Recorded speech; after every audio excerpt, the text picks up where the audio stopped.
The car rattled along the worn country road, dust swirling in the air as the sun dipped low behind the rolling hills of Dorset. Mark glanced at the dashboard clock, nearly 7 o'clock, and let out a weary sigh. His wife, Emily, sat beside him, arms crossed, lips pursed in perpetual complaint. The air conditioning groaned like an ancient engine, barely managing to fend off the summer heat that pressed against the windows. "Why'd you take that turn back there? You missed the sign for the village shop," Emily grumbled, tapping her fingers impatiently on her knee. Mark merely nodded, counting down the minutes until they'd reach his mother-in-law's cottage. He'd expected the usual, worn wicker baskets brimming with potatoes, jars of homemade jam lining the shelves, and the neighbor's cow bellowing at dawn, not this simmering unease that clung to the air like the dust on the road. The cottage sat perched on a gentle rise, its brick facade weathered but steadfast, the wooden fence leaning as if it too had surrendered to the years. As Mark killed the engine, the heavy scent of earth and hay wrapped around them. The door creaked open, and there she was, Margaret. Not the matronly figure he'd braced himself for, but a woman who seemed to have stepped out of a summer dream. Her sun-kissed skin glowed beneath the short denim shorts hugging her hips, and a tight white tank top clung to her frame, damp with the heat. Her hair was swept up messily, tendrils fluttering around her temple and neck, and her eyes held a spark, something deeper than the warm welcome of a mother-in-law. There was an edge, a knowing flicker that unsettled Mark's carefully constructed defenses. "Mark," she said, her voice low and smooth, wrapping around his name like silk as she pulled him into an embrace that lingered just a moment too long. Emily bustled inside, already hunting for the fridge, leaving Mark outside with the luggage and a growing awareness of the curve of Margaret's back as she turned. Barefoot on the sun-warmed porch, her stance was confident. No need for heels here. She owned the space like a queen in her own right. Later, on the veranda, Margaret leaned forward, her leg crossed over the other, the faintest glimmer of a smirk playing at her lips. "You've grown, Mark," she said, voice thick with something. "Was it heat or something else? Or maybe it's this weather getting to us both," he chuckled, brushing off the comment, but couldn't deny the pull in his chest as she spoke, her gaze fixed on him with an intensity that was not maternal. It was a look reserved for a man she saw not as a son-in-law but as something else entirely. After dinner, Emily complained of a headache, retreating early to bed. Mark seized the opportunity to step outside for some air, though he hadn't smoked in years. Margaret was already there, glass of dark red wine in hand, the rich scent of currant and earth swirling from the glass. She removed her hair from her neck, revealing a delicate collarbone that made Mark's pulse quicken. "You're Emily's lovely," she said, voice dipping. "But don't you ever miss real touch? Real connection?" Mark swallowed, caught off guard. The question wasn't innocent. It was a challenge. They sat in silence, the night thick with unspoken tension and the buzz of mosquitoes like a swarm of restless thoughts. Margaret's voice softened, weaving through the darkness.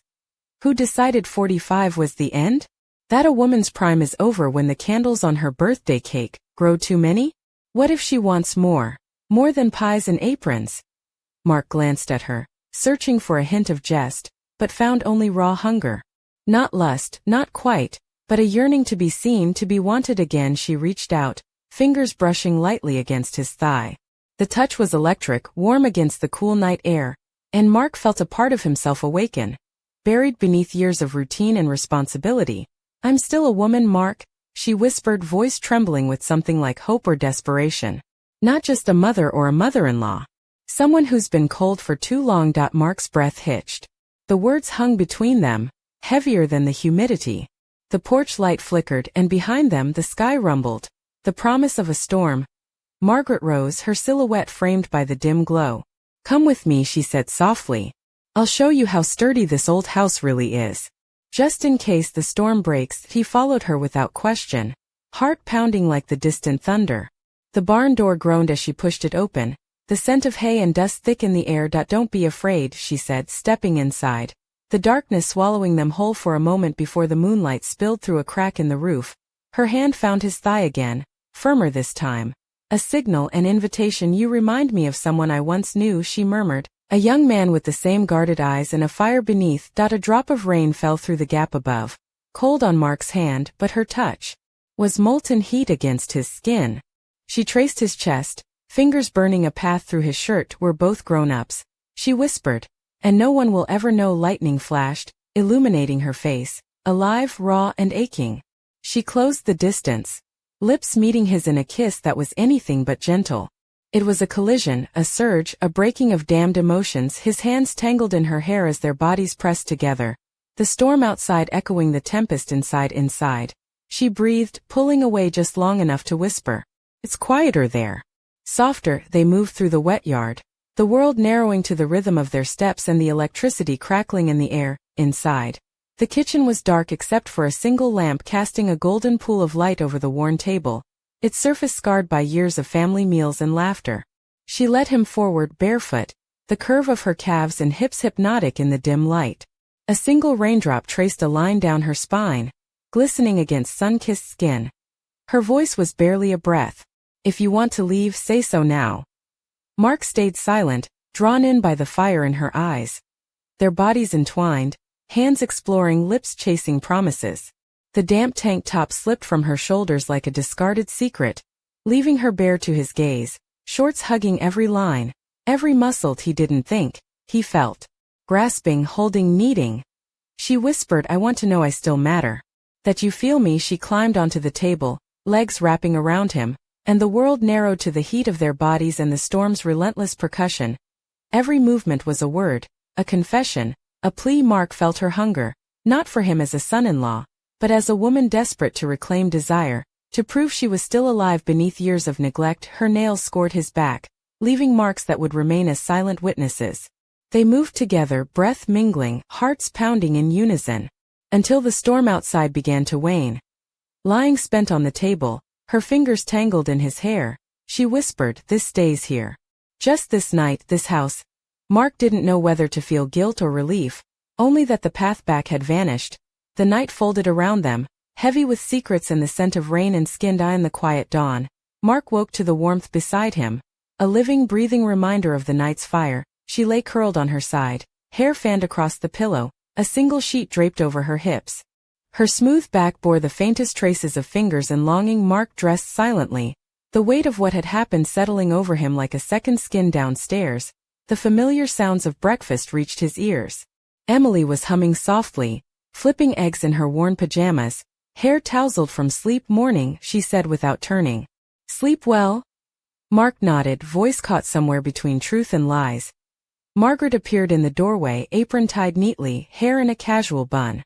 Her smile was warm but edged with something unreadable.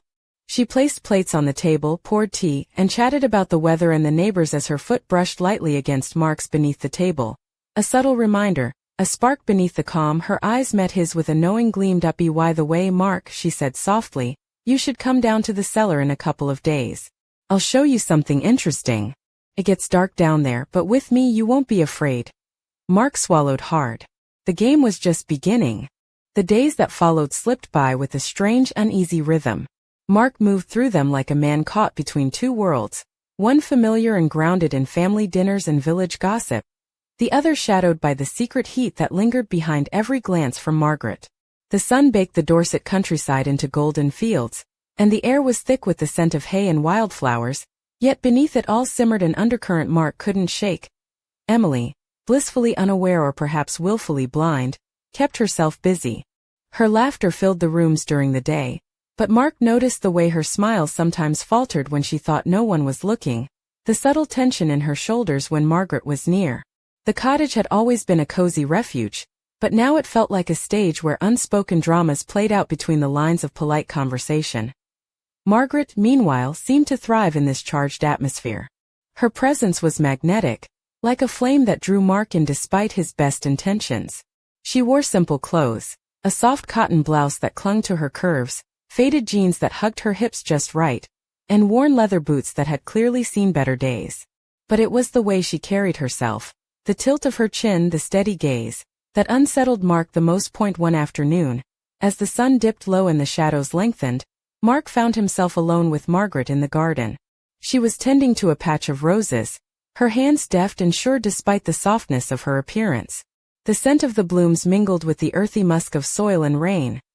"You know," she said suddenly, not looking up, "I used to think this village was a place where nothing ever changed. Like the seasons just repeated themselves endlessly, and people stayed the same." Mark leaned against the garden gate, watching her. Seems like you're changing your mind, she smiled, a slow, knowing curve of the lips. Maybe. Sometimes the roots run deeper than we realize, but the branches, well, they reach out for more. He chuckled. Sounds like you're talking about yourself. Maybe I am, she said, finally meeting his eyes. Or maybe I'm talking about you. The air between them thickened, charged with unspoken words. Mark felt the familiar tug, a pull he was powerless to resist. But just as he was about to step closer, the sharp crack of a twig underfoot sent a flutter of unease through both of them. Emily appeared at the kitchen door, wiping her hands on a tea towel. Her eyes flicked between them, quick and sharp, but she said nothing. Instead she called, "Dinner's nearly ready." "Mark, come on in." Margaret straightened, smoothing her blouse and masking any trace of the moment. "I'll be in soon," she said softly. That night, as Mark lay in bed beside Emily, the silence was thick. Her breathing was steady, peaceful, but his mind raced with the memory of Margaret's touch, her whispered promises, the electricity of the forbidden. The next evening, the invitation came. "Mark," Margaret's voice was soft as dusk settled outside. "Come to the cellar. It's time I showed you the real heart of this house." He found her waiting by the cellar door, a lantern in hand, casting flickering shadows on the stone walls. The air was cool and damp, smelling of earth and something old, secrets long buried beneath the floorboards. She led him down the narrow steps, past rows of dusty wine bottles and crates of preserved fruit. The flickering lantern light caught the glint of something metallic tucked in the corner, a small, ornate box with worn carvings. "This," she said, voice barely above a whisper, "is why you're here." Mark reached out, fingers brushing the box's surface. The carvings were intricate, almost hypnotic. "What is it?" Margaret's eyes gleamed in the lantern light. "A story. Promise. Something that ties us all together." Before he could ask more, the cellar door creaked, and a sudden draft snuffed out the lantern's flame. Darkness swallowed them whole. A heartbeat passed. Then another. When the light returned, Margaret was gone. Mark stood alone in the cold, the box heavy in his hands. Outside, the storm that had been brewing all week finally broke, rain hammering the roof like 1,000 whispered warnings. He was left with a question that clawed at him like the thunder shaking the windows.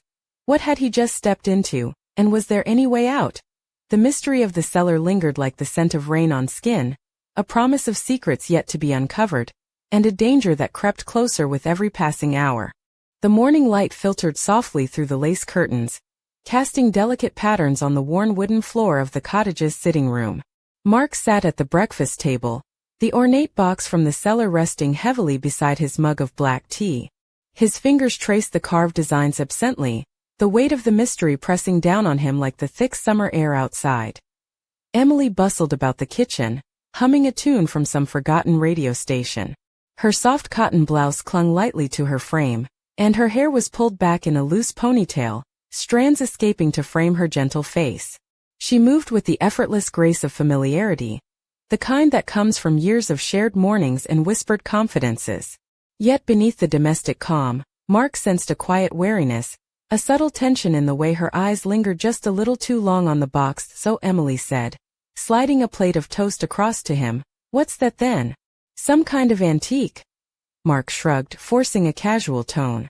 "Found it in the cellar last night. Looks old.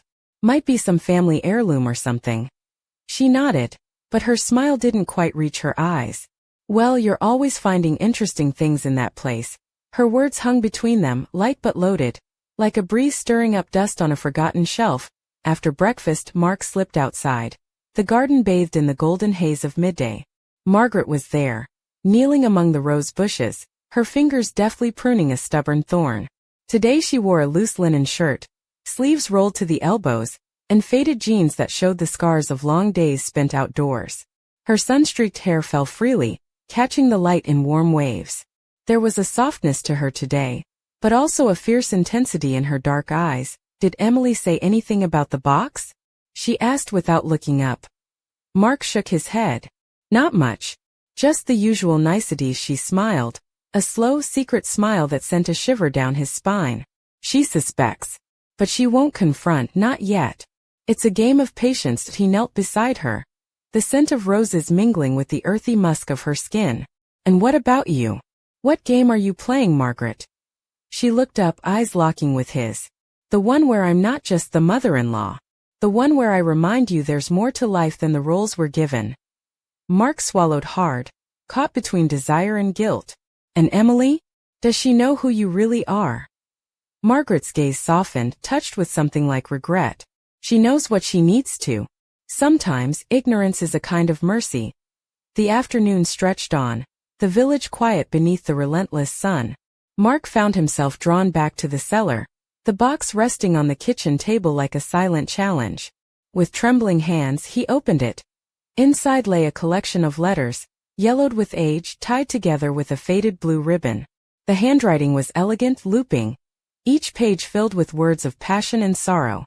Mark unfolded the top letter and began to read. Why, dearest Evelyn, it began, if you are reading this, then the years have passed as they do, and the secrets I carry may no longer be mine alone. As he read, the story unfolded. A tale of forbidden love, betrayal, and a legacy that bound the family in ways he had never imagined. The letters spoke of a man named William, a lover lost to time, whose shadow seemed to linger in every corner of the cottage.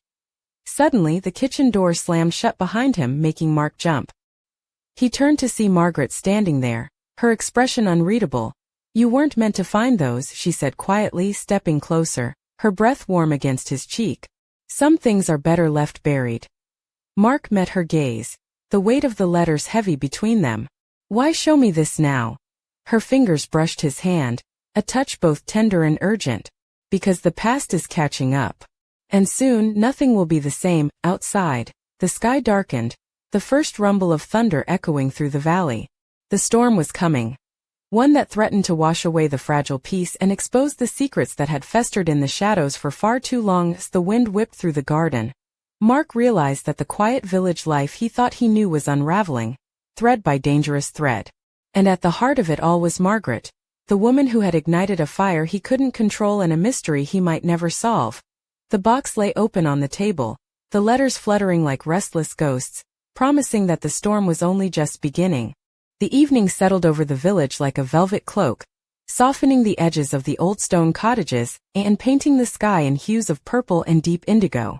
Inside the modest kitchen of Margaret's cottage, the air was thick with anticipation and the scent of simmering stew. Mark sat at the worn oak table, the stack of yellowed letters beside him, their secrets pressing heavily against his conscience. Margaret moved around the room with a practiced ease, her fingers deftly arranging plates and lighting candles that cast flickering shadows on the peeling wallpaper. Tonight, her usual casual attire was replaced by a dark emerald dress, the fabric hugging her curves with understated elegance. The neckline dipped just enough to reveal a hint of collarbone, and the way the dress clung to her hips hinted at a confidence Mark hadn't fully seen before. Her bare feet whispered softly against the wooden floor, toes curling with each step, grounding her in the moment. Dinner's almost ready, she said without turning, her voice low and smooth like aged whiskey. I thought it might be good for us to talk. Really talk. Mark nodded, folding the top letter back into the bundle. I think we need to. They ate in silence at first, the clink of cutlery punctuating the quiet. The storm outside had finally arrived, rain lashing against the windows and wind rattling the shutters. It was as if the elements themselves were echoing the turmoil inside the cottage. Margaret broke the silence, her eyes locking onto Mark's. You're torn, aren't you? Between loyalty to Emily and whatever this is between us. Mark swallowed hard, the truth heavy on his tongue. I don't know how to fix this without breaking everything. Her laugh was soft, a breathy sound that sent a shiver through him. Fixing isn't always the answer, Mark. Sometimes you have to choose between what's comfortable and what's alive. The candlelight danced across her face, highlighting the curve of her cheekbones and the subtle flush on her skin. Mark found himself lost in the depths of her eyes. A storm within a storm. Suddenly, the kitchen door creaked open, and Emily stepped inside, her presence like a sudden chill. She was wrapped in a soft cardigan over her nightdress, hair tousled, eyes wary but determined. Mark, she said quietly, can we talk? The tension in the room snapped taut, the air thick with unspoken accusations and fragile hopes. Margaret rose gracefully, smoothing her dress. Of course. It's time we all faced the truth. That Emily's gaze flicked between the two of them, pain and strength warring in her eyes. I've known something was off since we arrived. I didn't want to believe it. But I can't pretend anymore. Mark felt his heart break in two, the weight of his choices crashing down like the thunder outside. Margaret stepped forward, reaching out to touch Emily's hand. "We're not enemies here. We're just caught in something bigger than us." Emily looked at her mother, then back at Mark, the room spinning with the gravity of the moment. "Then let's stop hiding," Emily said, voice steady despite the tears glistening in her eyes. "Whatever it is, we face it together." For a long moment, the three of them stood in silence, the storm outside a distant roar compared to the tempest within. Then, with a quiet determination, Mark set the letters on the table. "There's more to this story than any of us knew, and I think it's time we find out what that is." Margaret nodded, a secret smile touching her lips. "Welcome to the truth." As the rain continued to hammer the windows, the fragile family unit began to unravel the threads of the past, weaving a new story from the shards of betrayal, desire, and hope. But deep within the shadows of the cellar, the ornate box remained open, its secrets far from fully revealed, and somewhere, beyond the reach of the storm, a pair of eyes watched, waiting for the moment to strike. The following morning dawned pale and hesitant, the kind of gray that spread like a whispered secret across the rolling fields of Somerset. Mark woke to the quiet hum of the cottage, the soft rustle of curtains in the gentle breeze mingled with distant birdsong. The weight of last night's revelation sat heavily in his chest, a knot of tension and possibility he couldn't quite unravel. Downstairs, the kitchen smelled faintly of burnt toast and freshly brewed tea. Mark found Emily already up, her hair gathered loosely at the nape of her neck, wearing a cozy sweater that softened the sharp angles of her worried expression. She was stirring a pot on the stove, the spoon clinking rhythmically against the sides. "Morning," she said without turning. "Did you sleep at all?" Mark shrugged, pouring himself a cup of tea. "Not really. Too much on my mind." Emily moved to set two plates on the table, her movements hesitant but deliberate. "We need to talk about last night. About all of it." Mark nodded, sitting down opposite her. "I know. It feels like the ground shifted beneath us." Before they could begin, the front door creaked open, and Margaret stepped inside, carrying a wicker basket filled with wildflowers and a loaf of rustic bread. Today, she wore a soft knit cardigan over a floral dress that swept just below her knees, the fabric catching the light with every step. Her eyes held a quiet determination, the storm of the previous night replaced by a calm resolve. "I thought I'd bring some fresh air in," she said, setting the basket on the sideboard. "We've got a long road ahead." Emily looked up, her gaze steady.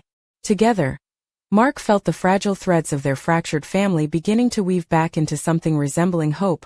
Later that day, the three of them gathered in the sitting room, the ornate box and its letters laid out carefully on the coffee table. Mark unfolded another letter, its edges brittle but the ink still vivid.